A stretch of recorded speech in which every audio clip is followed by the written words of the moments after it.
You ask Tiger to solve. This deals with linear equations with one unknown. The final result is n equals -1. Let's solve it step by step. Simplify the expression. Expand the parentheses. Simplify the arithmetic. Group all constants on the right side of the equation. Subtract 28 from both sides.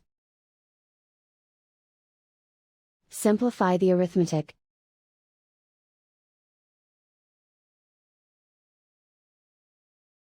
Isolate the n. Divide both sides by 7. Simplify the fraction.